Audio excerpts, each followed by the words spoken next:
special friend we met 2 weeks ago, Patrick Larney, who's a very good friend of mine and a great artist. He brought this woman to me. This woman, this actor, she's an actor, right? A musician, Mary Rogers McMaster. Yes. Thank you so much for making the time. Oh, I'm so happy to be here. This is a thrill. It is. This is a thrill because, I don't know, actors give me a lot of joy. Yeah. Right? This You is have what an we actor's do. energy. I mean, you really do. Yeah, I mean, It's we have to, electric. it's about, I guess, feeling each other to a certain degree. Yeah. You know, this is a business that everybody, somehow, each one of us, we want to make it, whatever that means. Whatever that, yeah, whatever, exactly. whatever that means, but we have to work together. Absolutely. It's a And- collaborative effort. Yeah. You cannot do it alone. You can't do it alone. No. I don't care how much you try. You think that you can get ahead. It's about working together. Yes. And it's my privilege to have you here, Mary. Thank you. Thank you. Let's talk about your work. You come Okay. from South Carolina, right? Yes. Growing up, your upbringing, I want to hear from the beginning, From the beginning. All right. if I may say. Let me think of the most interesting. So I'm from South Carolina. Yes. And I grew up in a political world, you would say. I have an older brother who is a musician, really smart. He's in law school right now. In law school, that's interesting. When I Yeah. read that, when you said it, I said, wait a minute, that's Yeah, oh yeah, interesting. he's doing it. He's going Yeah. a lot. I mean, my dad is a lawyer. My dad is the lieutenant governor of the state currently. Okay. My parents taught me to work really hard from the Uh-huh. beginning. I mean, it's interesting because you meet a lot of actors who are like, my parents don't understand me. And there's part of that that's true, because there's some work I'll do that they'll be like, I don't think it's funny, or I don't understand why that's important. But they've always, no matter what, said, do it. Just do it. Right. So I really appreciate that about them. Yeah. Even though it's a totally different world down there.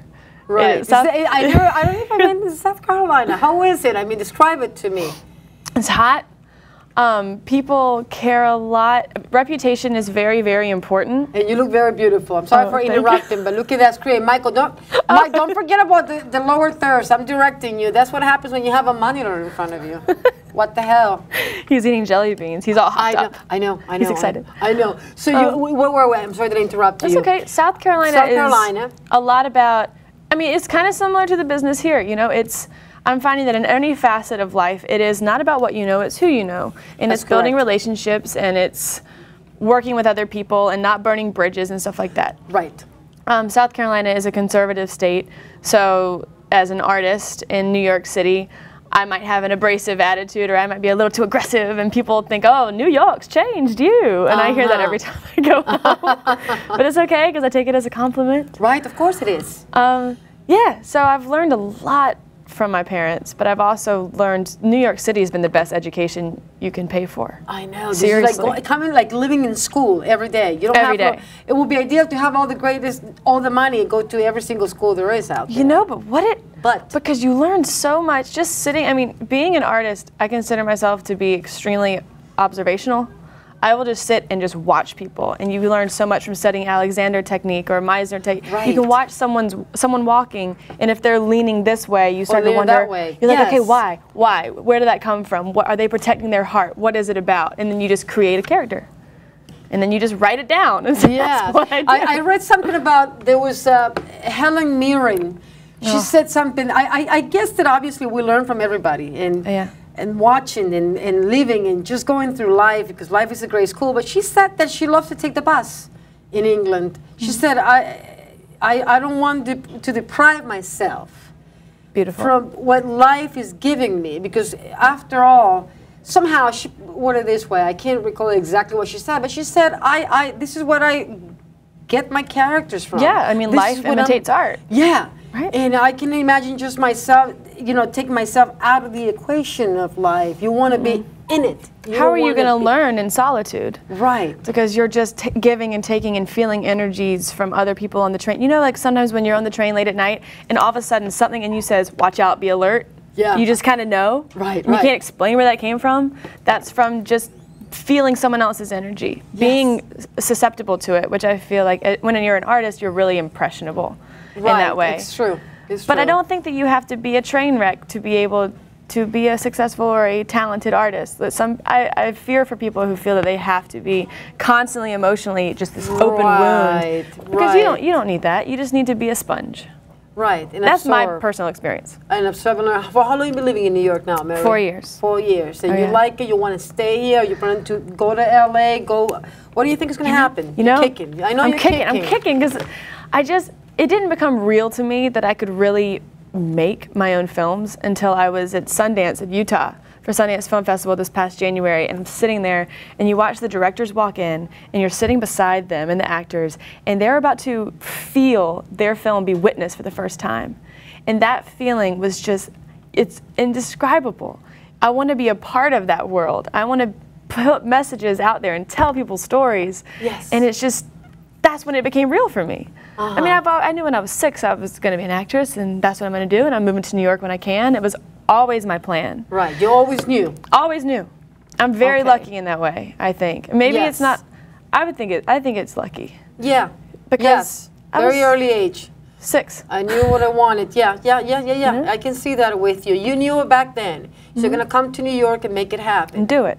But you get here and you realize that the idea of success and making it is very different, because people back home say, hey, you a famous actress yet? And I say, oh yeah, you know, I've got to guarantee my security everywhere I go. Like I make jokes about it, but the truth is, that's a lot of pressure. Of course, but people love to put pressure on you. Yes, they do.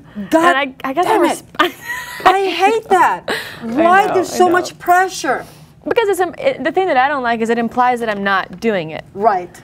You know, or you're a failure, or actors were failures, or director because you don't see the big name out there with the big screen, a silver screen, then it means that you haven't made it yet. Look, if you're making it, true at all. I don't either. And that's what I wanted, I want to change that idea. Sure. And I actually just, as of 2 days ago, really more last night, I think California is next for me, honestly. It's coming to see it? I felt it wash over me last night as my friend, who is an incredible filmmaker, is finally getting his movie made. His name is Nicholas Gillis. Hold Me Down. It's about prostitution in the Bronx. He has gotten himself inside the ring of all of these people, and they trust him, and he's written this story for them, and they're telling their story. And that sounds like a great idea. Oh, it's going to be so good. And he got funding the first week he was in LA, because there's just so many people there being like, what's your idea? What's your idea? What's your idea? And I want that energy. So I think that's what's next for me. Yeah, LA is beautiful. I've been there only once visiting. It's different. I mean, it's different. I'm a New York animal, man. The subways, it's hard to, when you go away, I know that we can just go in and out, we travel, we can just go to places, but when you're gone, you kind of miss it. New York is a place like Bloomberg, God forbid, help me, Lord. I'm sorry that I said that out loud. He's a nice guy. A lot of money doesn't hurt, but God knows that, like Donald Trump, sometimes they don't sound too smart. The other guy, Giuliani, he said that once you live in New York, no place is good enough. Did he say that? Yeah, and what do you think about that? Do you miss home? How do you balance? What comparisons do you make between New York and where you come from and LA? How does it work for you? How do you see it? Like the plan? Yes. Well, I love New York, and I consider New York my home, which is kind of a crazy thing. I think, a young Southern girl, I did the whole debutante thing. I'm like a walking cliche, It's like the political family, the Republican thing, the whole coming out when you're 18 and everyone's like, oh, and now we present to you Miss Mary Rogers McMaster, and you curtsy. Yeah. But all of that was preparation, because you know what?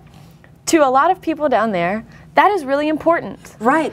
I respect everybody's worldview. And we have to respect everyone's point of view. Of course. Right. Of course. And I think that it's a sign of, I like to associate with people who are able to look at 4, 5, 6 sides of an argument and say, I can understand where you're coming from. I can understand where you're coming from. You know who you are, and you have a core and a center, and you don't waver from that. But you are always willing to listen to someone else's idea.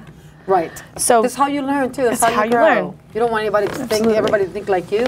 No, that would be boring. That would be so boring. Of course. No, let's talk about your creative process. Okay. You're right. So let's talk about that. Your process. How does it work for you? Do you keep notes? Do you enjoy reading? Do you use a tape? Not a tape recorder, but what the hell? A phone. Yeah. Voice memos on my ideas. Yeah, I need to hear it. Just bring it on. Sure. How does it work for you? The writing process. Most recently. Things are constantly inspiring me in different ways of telling a story inspire me. I'm really good with writing characters and writing dialogue. What I need to work on is story, beginning, middle, and end. Action, action, action. Like, I have my a director for my short film right now that I'm working on, and he just keeps telling me, like, stop, you're talking about character. I need you to tell me what happened, and then what happened, and then what happened. So I'm working on that, but how it comes to me is really a wave of creativity. It is as though something is just going, and I put it out on the page. I mean, I started writing short, 10-minute plays, and they're very abstract. When you say abstract, what do you mean specifically? Like rhythmic speech. It would not be naturalistic. It wouldn't be a man saying, and I love you, Cheryl, and her saying, well, I love you too, Dave. It's more like the window fell on my finger and it made me to scream and blah, blah, blah, blah. It's very rhythm. Right. That's I'm working something similar myself. I talk to you after, but I like, you know, I'm interested. I'm interested in what you're saying. It's just, I like to sit down. I had a playwriting teacher who inspired me a lot. Her name is Beth Links, and her pen name is Arlene Hutton. She is a playwright in New York. She's fantastic. She says, you know, sit down to the keys, meaning the keyboard. I mean, the keyboard. You know what I mean? The computer.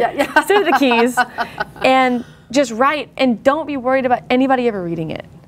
Because you can't be afraid. That is so true. Somebody said that to me a long time ago. I don't know what it was, but I went to a reading. I don't know if I was at the Actors Studio. I remember I went to a reading, and you know, sometimes they have the PD unit sessions, what they call it. That people who, they call it the PD units. And basically what you do, obviously it's very scary. It's the Actors Studio, so obviously pressure is so on. What a wonderful place. Yeah, it is a wonderful place. But I know, I have a friend of mine, Mary Facino, who she used to be in charge, well, not in charge, but she was doing a lot of the PD unit work at the Actors Studio. So I went to quite a few. And a few years ago, I remember, but I don't remember who it was. Somebody said to me, Sissy, when you're writing, you don't have to be concerned about who's going to read it. Just get it out of your system. Yeah. Right? And it kind of like, now that you just said it, it makes perfect sense. Because you don't want to judge your work. Right. When you're working on it. Because you know what? Your influence, maybe it's something that happened to you when you were a little kid or something you witnessed, and then you've just stored it in your body for long enough, then all of a sudden it needs to speak. It needs to be released, and you're telling someone else's story. It's not you. You just can't judge your work. Right. You have to just let it come out. Some people say they have a story. They are really good with beginning, middle, and end, but I have to just do get it out of your stream system. of consciousness. Good. And then I go back and I sculpt it. Okay, nice. That's nice. That's my method. And you take notes, you like to read, what kind of movies do you like to watch, what kind of work feeds you? What do you like? What turns you as an actor? Basically, what drives you crazy when you go to the movies or when you are with Netflix or with... Gosh, I love long takes. In film. I love it. I just like to have the camera just sitting there like a fly on the wall. And just witnessing it can be the smallest human interaction. But it doesn't have to mean, I'm not into the big, I mean, I went and saw Jurassic World and it was awesome, but I knew what I was getting into. Go and see it. It's really good. It's really good. But you see the crocodiles? Crocodiles? No, you don't? Jurassic Park? Crocodiles? No, I thought I had crocodiles. In the poster was a big crocodile with it wide open. That is the craziest. Okay. Yeah, okay. It's like an ancestor of the crocodile, and it's well, I can't give it away. They're mixing genomes. Okay, it's gonna be great. You're gonna love it. It's great. But that's like a big blockbuster movie. You know, that's a boom boom movie. I'm interested in just like Woody Allen. I love Annie Hall. I know. Like Diane Keaton. I will watch any Diane Keaton movie. And just, if you have the privilege of listening to her voice when she's talking about it, just turn the commentary on and watch it again. Listen to her. Like just the things she's experiencing. And Meryl Streep, of course. But Meryl Streep just, what did she say one time? Someone said, well, when you're playing this character, how did you cry when that happened to her? And her response was, well, how could I not? Right. Because she is just becoming one with this character. Sure. But she knows, Meryl Streep knows, that she is a separate part. People say like, oh, I become the character, and people take that out of context and say, well, so if I am on stage and I stab someone, that means Mary Rogers didn't stab that person. It means Cleopatra did. It's like, now we're just splitting hairs. Right. It's every role you play, you have to put yourself into. Right. You're working with your instrument. Right. Bottom line, Elizabeth Kemp says it. My acting coach, Elizabeth Kemp, she's a wonderful acting coach. That's your acting coach? Elizabeth Kemp, yes. She's Bradley Cooper's acting coach. Yes. Alyssa, let's talk about baby girl for a second. I'm going to give it away. I'm dying to meet her. Let me tell you something. I know where she lives. Yeah, let me tell you something. Elizabeth Kemp, and I have a lot of, and I know that I have friends that say, Sissy, you're always so generous and so open. I don't try to kiss ass with anybody. I just want to make that very clear on the record, that I'm somebody who's very, as passionate as I am. God knows that I'm extremely picky with the people that I want to be with. And you should be. And we should be.